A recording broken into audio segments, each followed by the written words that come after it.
Welcome to another episode of the Entrepenudist Podcast, the place to hear real entrepreneurs and business owners bear it all.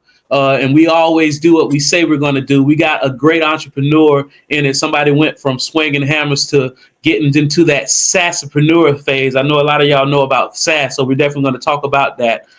Before we bring in our guests, this episode is brought to you by Shield Wolf Strongholds, a wealth growth and protection company. When it comes to estate planning, when it comes to retirement planning, when it comes to employee benefits, if your plan isn't Shield Wolf, your plan isn't strong.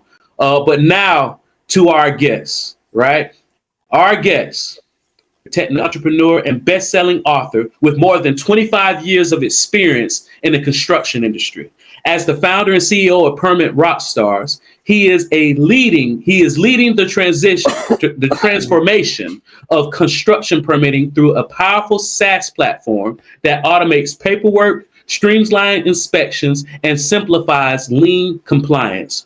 Over the years, Fabian's leadership has been recognized by leading industry and business publications, including 2025, the Ultimate Tech Leader Award, Jacksonville Business Journal, the Financial Times fastest growing companies in the Americas, Inc. 500 fastest growing private companies in America, 2022, Build Magazine's high-end remodeling contractor in Florida, 2022, and Jacksonville Business Journal's 50 fastest growing companies. And that's for 2020, 2018, and 2017. He's not new to this. He's true to this. He is also the author of Breaking the Mold, Remodeling Your Way to Success, a best-selling business book that has sold over 30,000 copies across print, audiobook, and digital formats. The book has been translated into Spanish and Portuguese and is widely read by contractors and entrepreneurs looking to grow with greater clarity and confidence. With a rare combination of field-tested experience and technology vision, Fabian is redefining how the construction industry tackles one of its biggest bottlenecks. His focus on automation, simplicity, and speed positions Permit Rockstar as a category-defining solution in construction tech. Thank you so much for joining us today, Fabian. Thank you for the invite. You've been doing this for a while. Like you said, people that know your story know that you started from swinging hammers to now being a SaaSpreneur. Is there nothing that you know now that you wish you knew when you first started? There are so many things I wish I would have known. But I guess the most important thing I learned over the years is to take action. You know, a lot of time entrepreneurs waste way too much time planning, defining, thinking, overthinking, and they never get to the action point. And they miss a lot of things. So, you know, I always tell my guys, guys, we have think enough. Let's do something. I think we learn a lot more when we're, taking action and doing things than just keep, plotting on paper. Oh yeah, that is a key differentiator. A lot of people they try so hard to be perfect. But when you're growing up, like let's say if it was a family and they had a daughter, right? And the daughter and they wanted the daughter to marry well. What's the typical two professions that a family typically tells their daughter to marry? Doctor, attorney. Yeah, lawyer. Doctor, attorney. And now think about that. Even an attorney calls what they do a law practice. A doctor calls what they do a medical practice. What I've discovered, and what it seems like you've discovered as well, is some people, they try so hard to be perfect that they never take action. Whereas even the biggest fields, perception-wise, that a lot of people think are the biggest fields, I think you and I know you probably might earn a lot more money in the home services industries, right? But even a lot of people say those biggest fields, even they know that it's practicing at being perfect.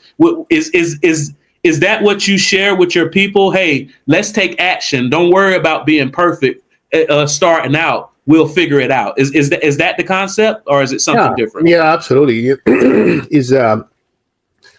is having, not only the ability of taking action, but, it's also having the courage to fail. Because, a lot of people don't want to take action because they're afraid to fail. And that's what's stopping, a lot of entrepreneurs from moving forward is that fear of failure. And what I tell my kids all the time, failing is just a pre-step to success. I mean, if you haven't failed in your life once, it's because you haven't tried enough. So yes, for me, it's critical. And in this new company that we have now, Permit Rockstar, we were in development for almost 2 years. And we have created a product that I'm convinced, and now many contractors and other people are convinced, is going to change the way permitting is done. It's being done here in Florida and then across the country. But the problem that we have was, again, we fall into the trap of trying to get a perfect product before we go to the market. And so once that we were starting to meeting with our venture capital and stuff, they they were asking, what your customer think of the product? Because for us, the product looks amazing. So what the customer think? We don't have any customers because we haven't launched into the market yet. Why not? Because, it's not perfect. It's not 100% automated. It's not 100% AI centric or whatever the excuse was.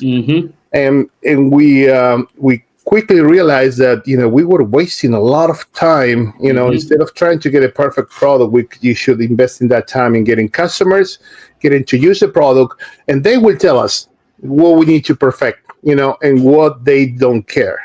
And as soon as we started onboarding customers, we realized the things that we were concerned about they don't care at all. They didn't care this to be perfect in this aspect. They care about the product, solving the problem and the pain points that they had.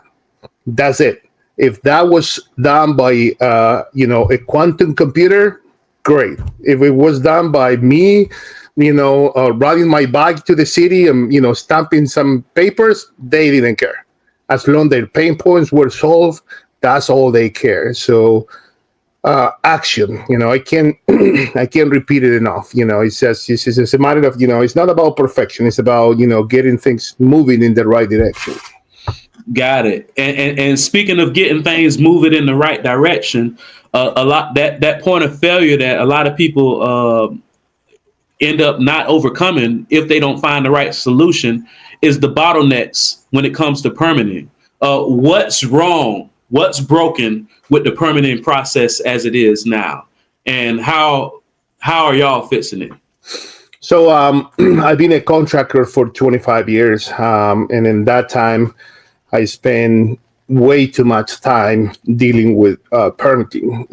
We waste too much time dealing with permits. So just for you to get an idea of, so this issue, I think we have divided in 3 parts. Paperwork, the first, a part of the permit process is paperwork.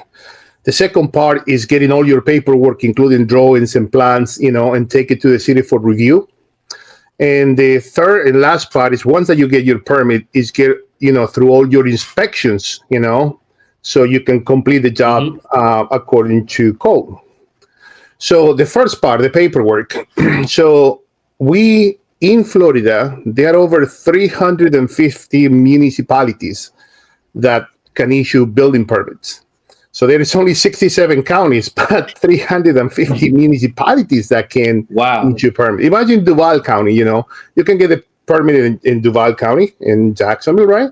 You can get a permit in Atlantic Beach, Neptune Beach, Jacksonville Beach, Baldwin. They're all municipalities inside, Duval County. So imagine that multiplied by 67 counties, and you are dealing with 350 different municipalities across the state. Each one has a different set of documents to do the same work.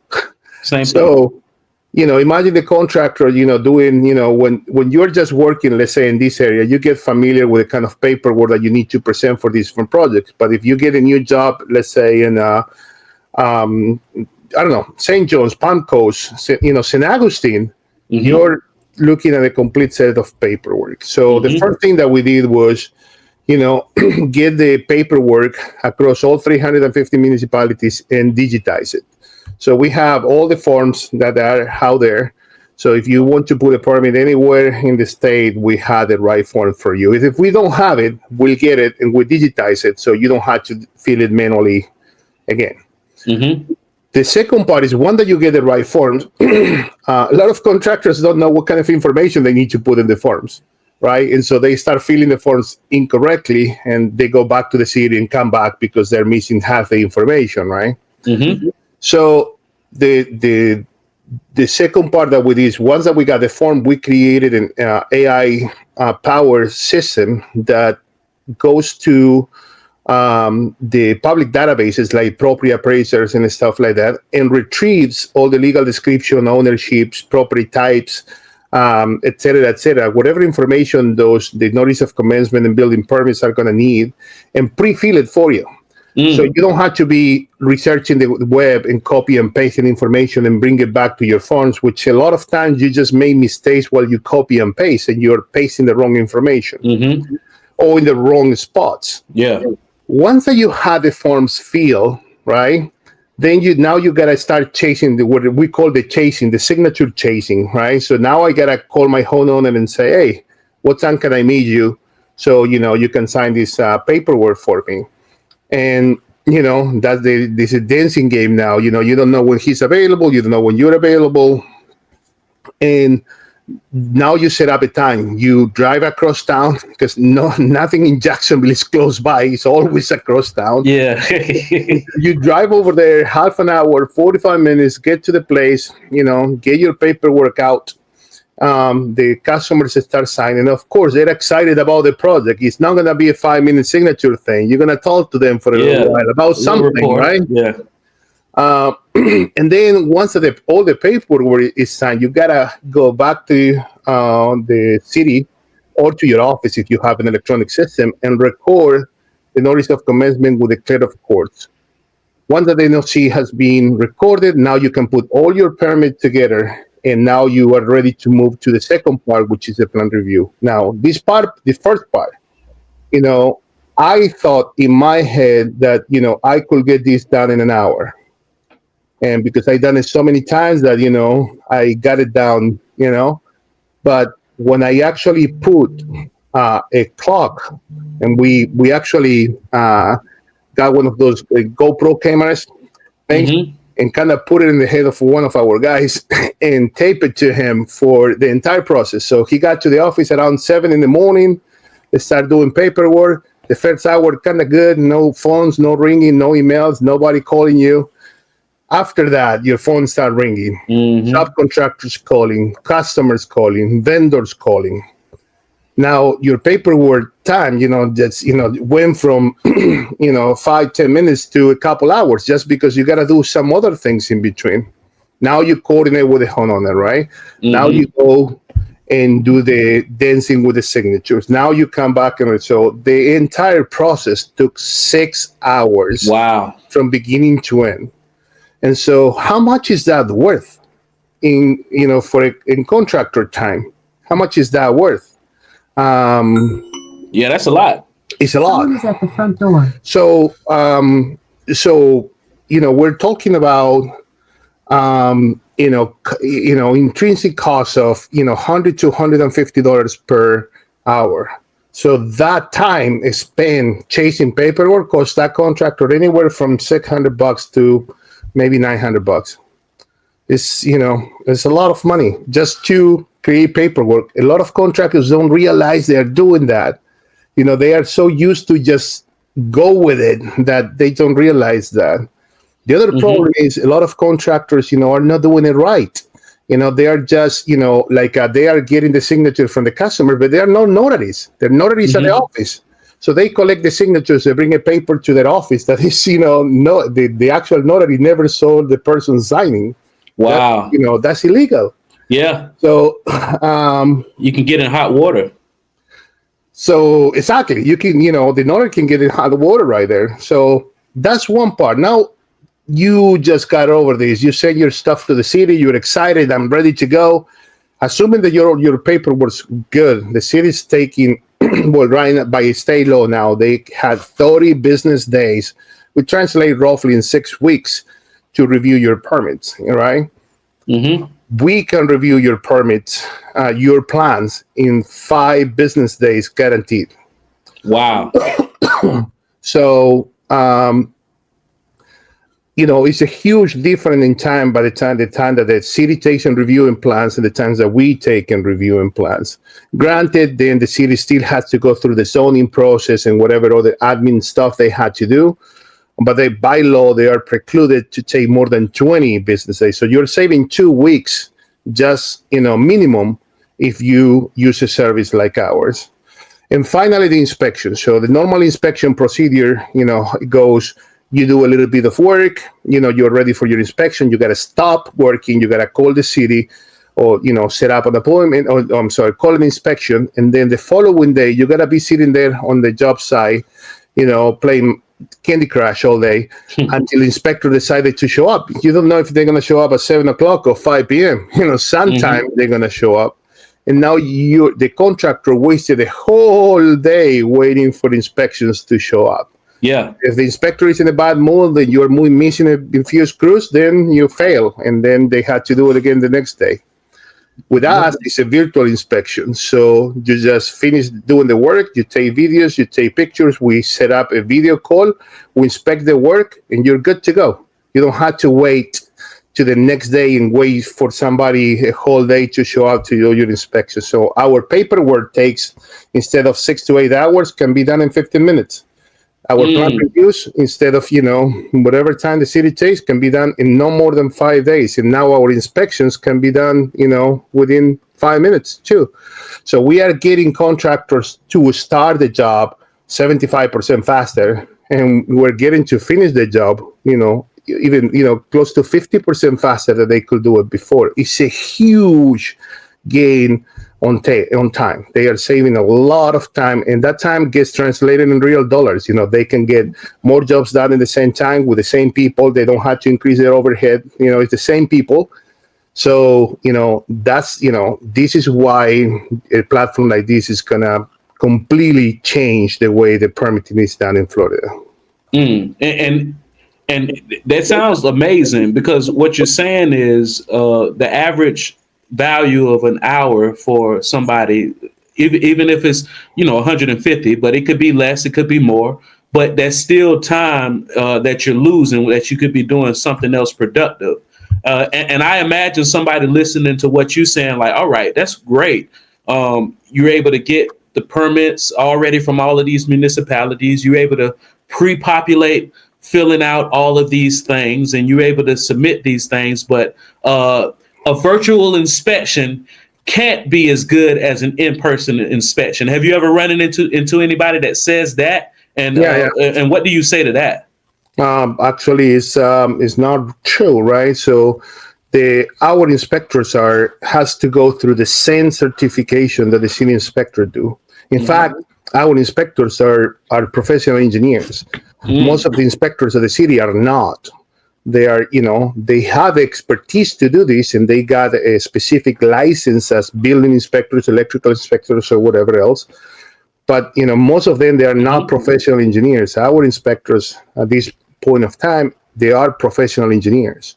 So that's one, they have a step above what is required, to do the inspections. The second part is, your eye through the cameras can see pretty much exactly the same thing that you can see when you're in person, right? Yeah. If a contractor is trying to conceal stuff from you, an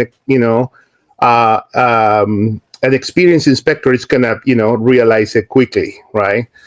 And if the inspector cannot get, the things that they need to see in order to pass the inspection, it's gonna reject you. So it's in your best interest, like I told every contractor, say, don't send your guy to they do the inspections and give it a flip phone because, the quality of the camera sucks. We're not going to be able to approve you. Mm-hmm. We're on this with you. We're not against you. We're not fighting against you, but I need to get the information. I need to approve the inspections as per code.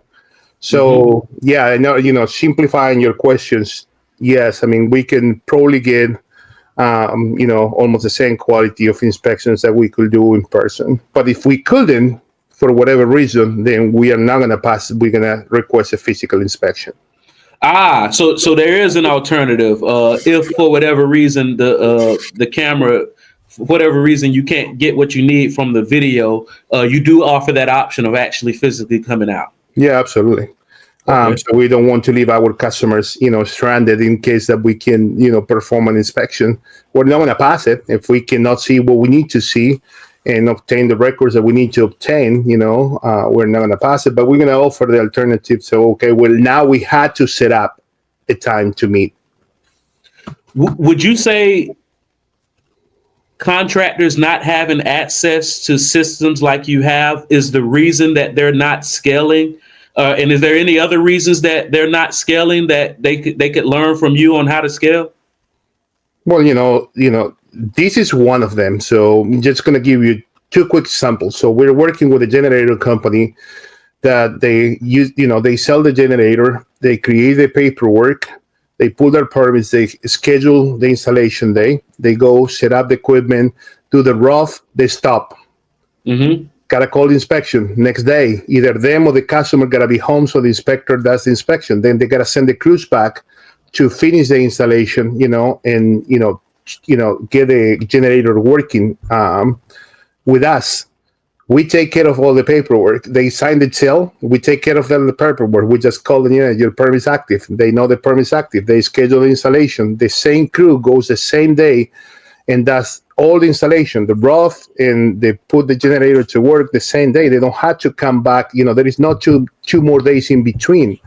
So now they can sell double the amount of generators with the same crew because, they're not missing that extra day in between the first rough and the final inspection, right? Mm-hmm. So that allows them to scale, and they don't have to invest more money and bring in more people. It's the same people. It's just, you have more time available now.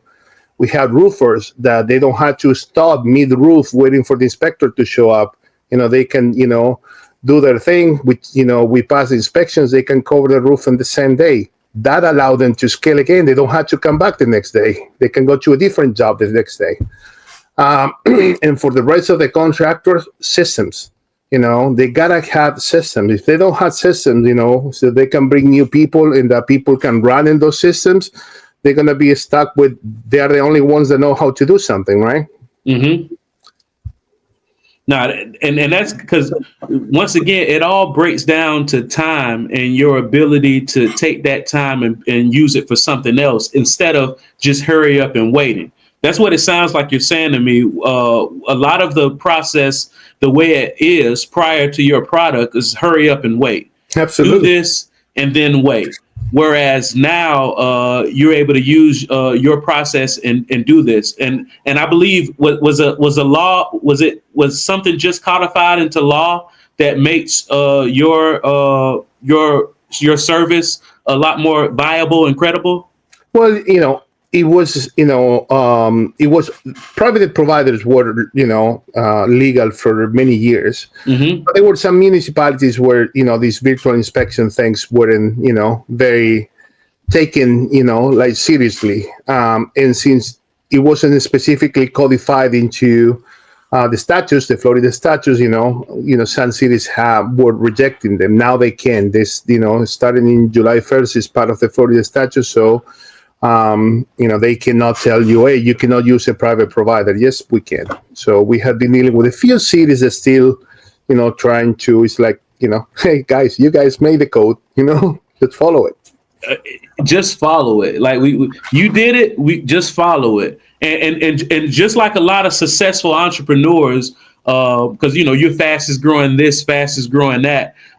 First you sell the cake, then you sell the recipe. You came out with a book called Breaking the Mold, Remodeling Your Way to Success. What's that book about and what made you put it out? Well, I had, been talking about writing a book for a long time. I really didn't know what I wanted to write. And then, talking with a bunch of people, they told me, you have a very interesting life, and, why don't you talk about that? I mean, all the things that you kind of learn. And then when I was starting to write, I thought, maybe I need to write about all the mistakes I made too, so, I can describe it and, with excruciating and painful detail, remembering all of that. And it worked, because I described throughout the book, I started with, I was a kid and all the way to now launching these software companies, and some mistakes and some things that I did well, and some things that I made mistakes, and what did I learn? So at the end of every chapter, I add some lessons of success, basically, so like a little brief and list of ideas and lessons, basically, that I think relate to the topic that we just discussed in that chapter, but it will help the reader to later come back and not have to read the whole or listen to the whole chapter again. They can go straight to the lessons of success. It has been great. It was a great experience writing it. I learned a lot about the writing the book, everything that you go through from publishings and printing and etc. Editors over the editors, audiobooks, and I mean I got a lot of experience in that thing. But it was really fun to write it. It has been great talking to the readers, getting across these people in the trade shows or conference, and it's so great when they tell you, hey, I applied this from your book, and it worked great, and I would have never done it if somebody wouldn't tell me. So that kind of feedback means a lot to me. Is there no specific lesson that you learned as a tradesman that you apply now that you're a tech founder? I don't know, there are many lessons that we apply from the trades here. One of the things that we also thought was pricing. The harder thing for an entrepreneur, I think, and for everybody that launches a company, or especially service companies, what's the right price for my product, right? And it's not the price that you think is right, it's just, you got to create a pricing strategy that, convey value above the amount that you are charging the customer, so the customer perceives, this as a great deal, right? And so the problem that many entrepreneurs have is that, before they launch, right, they're negotiating against themselves about pricing. Hey, how much are we going to charge for this product? $299. Oh, it's too much. What about $275? What about $249? What $195? They already lost $100 in their head. Before they got one customer, they lost $100. Exactly. Nobody told them it's too expensive, right? Before they talk to the first customer, they already reduced the price, 10 times. So that's a big lesson that we learned too, trying to, us is trying to establish in these prices, right? And how you fight against yourself, trying to set up or establish the right price to go to market. So that's a big lesson. I think many entrepreneurs might run into, and it's writing, trying to set out the right price to it. We decided to do a small market study, right? I mean, we didn't have a big budget, so there was only 100 potential customers, the type of customers that we went to, and it was done kind of guerrilla style. We will bring 10 people and take them to lunch and discuss, the product and the services, and throw some prices out there and get some feedback. And then meet 2 or 3 more in their offices, or talk to 3 or more in a trade show or something. So until we got feedback for 100 people, and when we got the feedback, we knew our price was right in the right spot to convey the right amount of value, right? So we were conveying a lot more value than we were charging for, and that's when we knew that we're going to sell. The product will sell well.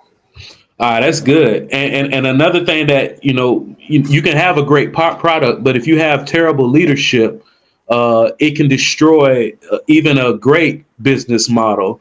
And I met you through your team, your business development team. How important is leadership in what you do, and how do you apply it in your company? I think it's leadership is everything in every company, right? It starts at the top. It's you're the person that communicates those values. What you want them to do for your customers. If you don't care about your customers, they're not going to care about your customers either. If you cut corners, they're going to cut corners. If you show up late to meetings, they're going to show up late to meetings. Everything reflects on you. And I think, leadership is extremely important, and leading by example is very important, even if it's a cliche, right? Everybody says the same thing. Yeah, sure. But it works, and I heard from somebody not too long ago that our job as leaders is not to be heroes, right? Because a lot of leaders think that they are the superhero. They had to, they think that they're leading a cult. This person told me that our job as leader is not to be a hero, but to build heroes. Mm-hmm. So we need to be the ones, building these heroes in our team. They need to be the heroes.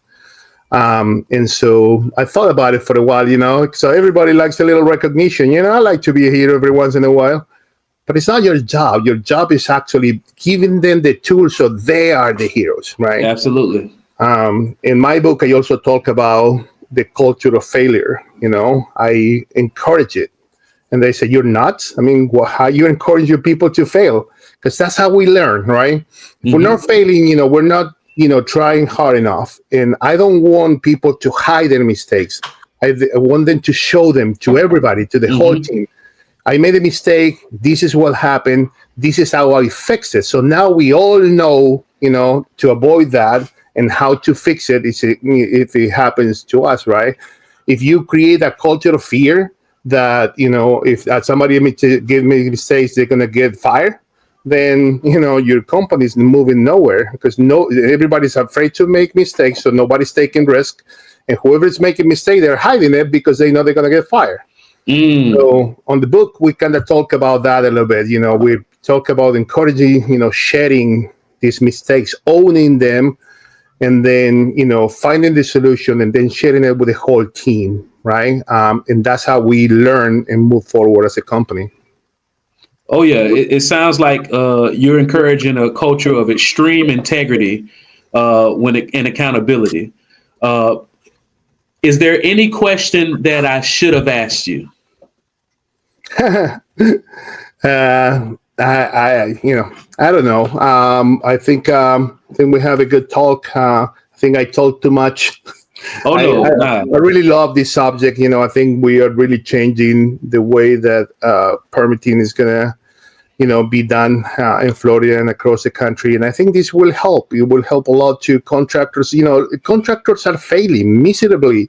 They're going out of business. Why? I mean, is it because they suck building things? No. I mean, they actually great tradesmen, but most of them really suck at running a business, and so that's the problem that they are having. They need the tools, they need the knowledge to get their business to be more profitable. And that's the way that I think we are doing our part to keep contractors in business, give them back some of their profit back, and give them back some of their time. A lot of, I have a bunch of contractors friends that, they're spending, I remember in Thanksgiving, the guy was checking on how some inspections had been done. Why?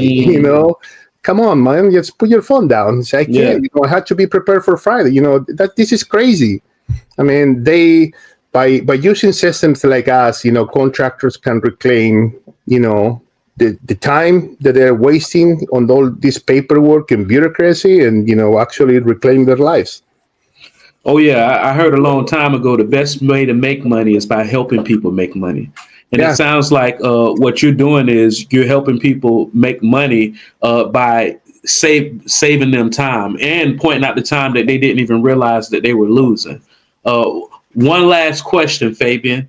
I met your team at the Northeast Florida Builders Association at a professional women in building event. What made you decide to join NEFBA?